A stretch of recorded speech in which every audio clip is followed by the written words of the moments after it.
السلام علیکم ورحمۃ اللہ۔ جی میرے پیارے بھائی، آپ نے ویڈیو بھیجی ہے۔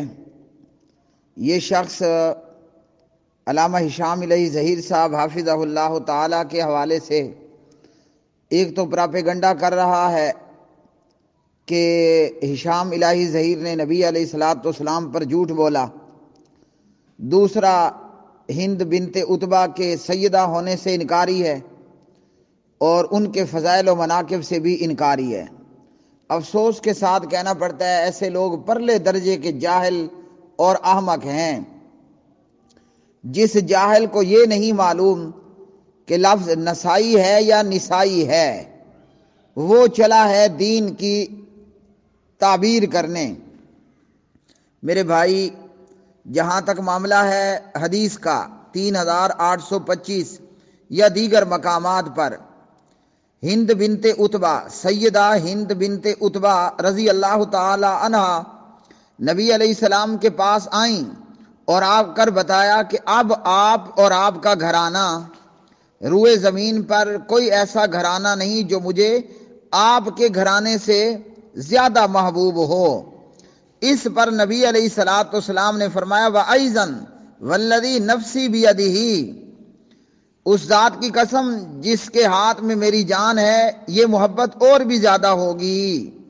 ہاں جی، مطلب آپ صلی اللہ علیہ وسلم نے ہند بنت عتبہ رضی اللہ تعالی عنہ کو یہ خوشخبری سنائی کہ تمہاری یہ محبت میرے اہل خانہ کے ساتھ، میرے خاندان کے ساتھ، میرے گھر کے ساتھ اور زیادہ ہو جائے گی۔ تو یہ شخص کہتا ہے کہ ہشام الہی ظہیر صاحب نے جھوٹ بولا نبی علیہ السلام پر۔ ہشام نے جھوٹ نہیں بولا، اس بیان کرنے والے کی عقل میں علی مرزا کا موتر پڑ چکا ہے۔ ہاں جی، اب یہاں کیسے علی مرزا کا موتر اس شخص کی کھوپڑی میں پڑا؟ یہ صحیح بخاری میں 3825 نمبر کی حدیث، کتاب مناقب الانصار، صحابہ کے مناقب، ہاں جی، اور یہ پوری حدیث حضرت سیدہ ہند بنت عتبہ رضی اللہ تعالی عنہ کی فضیلت پر مبنی ہے۔ امام بخاری رحمۃ اللہ علیہ اسے کتاب مناقب الانصار میں صحابہ کے مناقب، ان کے درجات، ان کی فضیلت کے بیان میں لائے۔ باب ذکر ہند بنت عتبہ تھا، ہاں جی، ہند بنت عتبہ بن ربیعہ کا ذکر، اور اس پر یہ کہتا ہے اہل حدیث کے یہ ترجمہ ہے اور داؤد راز کا یہ ترجمہ ہے، اس جاہل کو، اس بدبخت کو جو حضرت ہند بنت عتبہ کو سیدہ ماننے پر تیار نہیں، رضی اللہ عنہ ماننے پر تیار نہیں ہے، آپ اس کی پوری ویڈیو سنیے۔ یہ جاہل آدمی کتنی مرتبہ اس نے حضرت ہند بنت عتبہ کا نام لیا اور کتنی مرتبہ اس نے رضی اللہ تعالی عنہ کا ورڈ یوز کیا، یہ ذرا آپ سن کر اندازہ کر لیجئے گا۔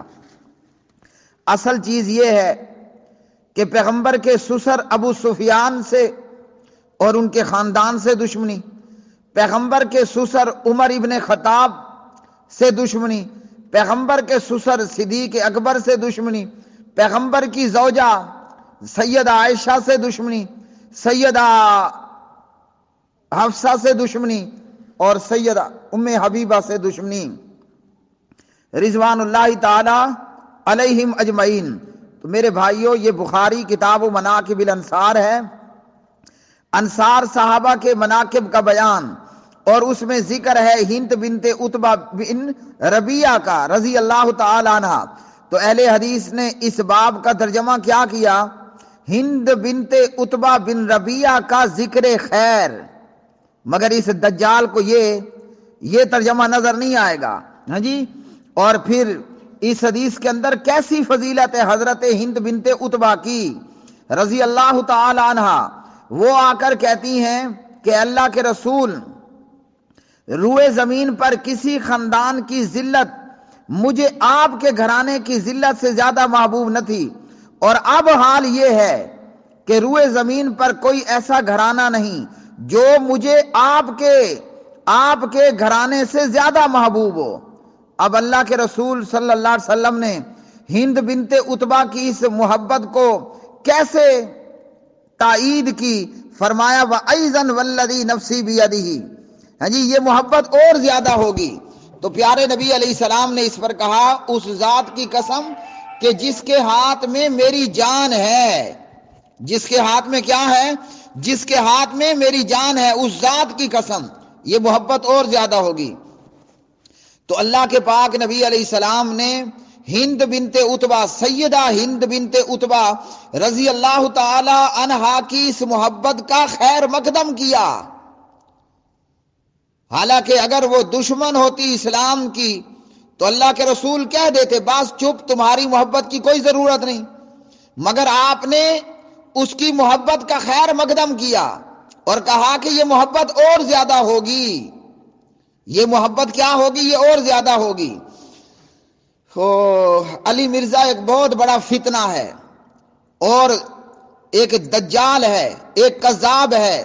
اہل سنت کے لبادے کے اندر آپ کہہ سکتے ہیں کہ جبریل کے لباس میں ابلیس ہے، ہاں جی آپ کہہ سکتے ہیں کہ وہ نظر آنے میں بکری ہے لیکن اصلاً وہ بھیڑیا ہے، وہ نظر آنے میں کیا ہے؟ بکری ہے، لیکن اصلاً چلو بکری نہ کہیں، فیمیل مت کہیں، بکرا کہیں، نظر آنے میں علی مرزا بکرا ہے مگر اصلاً وہ بھیڑیا ہے، اصلاً وہ لومڑا ہے۔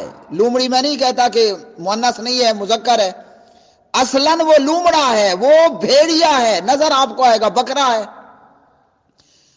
جبریل کے لباس میں وہ دراصل دجال ہے۔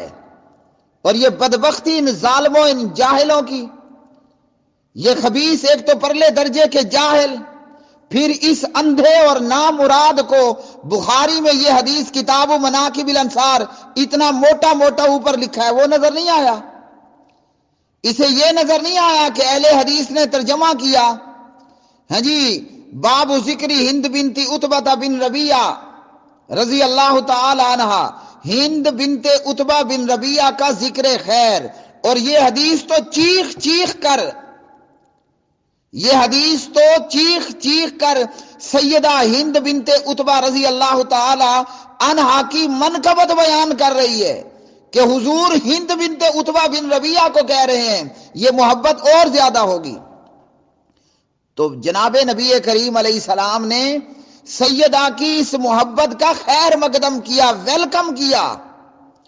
اب یہ سیدہ لفظ کہاں سے نکالا؟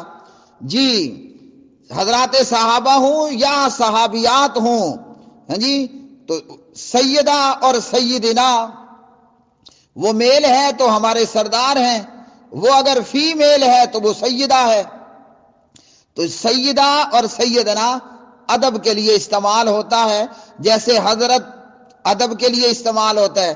تو اب یہ اس جاہل کا یہ اعتراض بھی ہونا چاہیے کہ حدیث کے الفاظ تو یہ ہیں کہ جس کی راویہ حضرت عائشہ رضی اللہ تعالی عنہا ہے، ان عائشہ رضی اللہ تعالی عنہا قالت جاء ہند بنت عتبہ، حضرت عائشہ کہتی ہیں کہ جاءت ہند بنت عتبہ، ہند بنت عتبہ آئی، تو یہاں ترجمے میں تو حضرت ہے، پھر اس جال کو چاہیے کہ یہ بھی کہے کہ لفظ حضرت کہاں سے نکلا۔ تو پرلے درجے کے جاہل، الف سے با، ان کو ظالموں کو یہ نہیں پتا الف بے پڑھنا ہے، الف با پڑھنا ہے، چلے ہیں یہ علماء پر اعتراض کرنے اور انگلیاں اٹھانے اور صحابہ اور صحابیات اور ابو سفیان کے خاندان پر دشمنی نبھانے۔ اللہ ان کو ہدایت دے، یا اللہ ان کو غارت کرے کہ لوگ ان کے فتنوں سے محفوظ رہیں۔